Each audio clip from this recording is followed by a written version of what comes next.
महाराष्ट्र और झारखंड के आज चुनाव के त्वरित सर्वे, सबसे बेहतर सर्वे निकल कर आया है।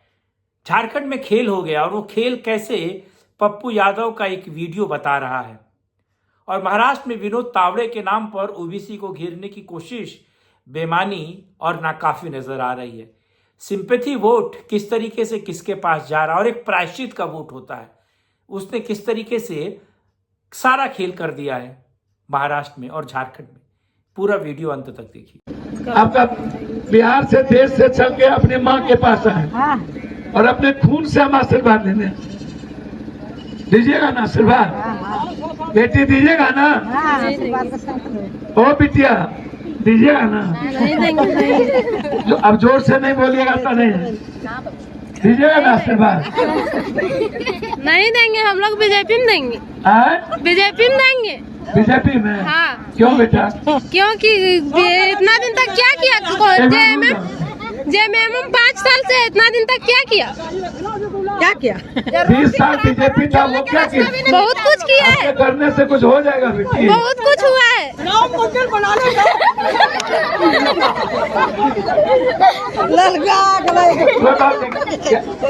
हमको आशीर्वाद लेने आए हैं बेटा। आपके कारण परसों एक बार बोल के देखिए ना, रोड में किस तरह लगता है बोलने में। कारण तो बेटा हारेंगे नहीं हम।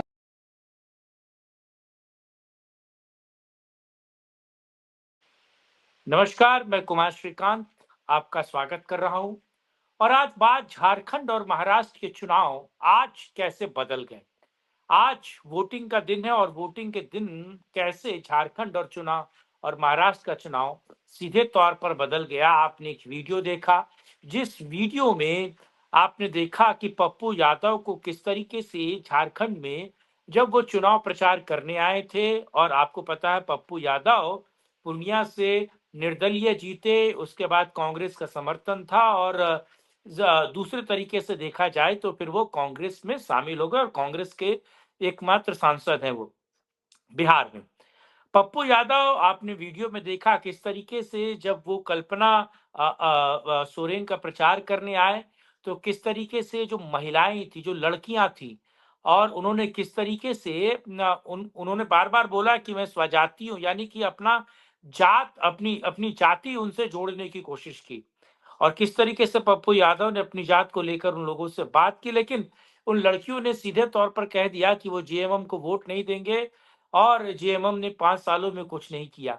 एक भारी आक्रोश जो है वो झारखंड में युवाओं का, महिलाओं का और हर एक व्यक्ति का, एक तरीके से देखा जाए तो कांग्रेस और जेएमएम का ये जो गठबंधन था, ये जो ठगबंधन था, इसके विरोध में है। और खास तौर से इस पूरे पूरे प्रक्रम में अगर आप देखा जाए तो आज जो चुनाव है सीधे तौर पर वो झारखंड की एक दूसरी तस्वीर बनाकर रख रहा है। और जो जमीन से ये रिजल्ट आ रहा है और जमीन से जो चीजें निकल कर आ रही हैं वो सीधे तौर पर बता रही हैं कि जेएमएम और कांग्रेस जो है वो सीधे तौर पर जा रही है, इसमें कोई दो राय नहीं। लेकिन 13 से ज्यादा मुख्यमंत्री देखने के बावजूद भी झारखंड ने पूर्ण बहुमत आज तक किसी पार्टी को नहीं दिया।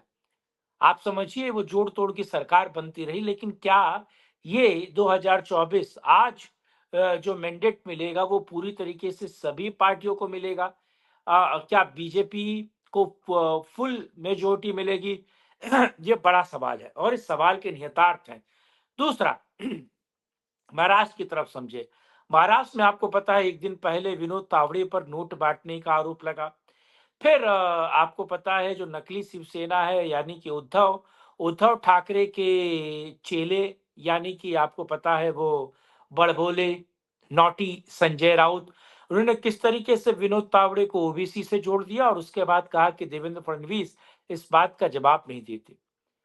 दरअसल आप समझिए कि महाराष्ट्र का पूरा का पूरा चुनाव जो इतने दिनों से कहीं ना कहीं इंडी वर्सेस एनडीए हो रहा था, तो चुनाव सीधे तौर पर अब एनडीए के पक्ष में झुका हुआ नजर आ रहा है।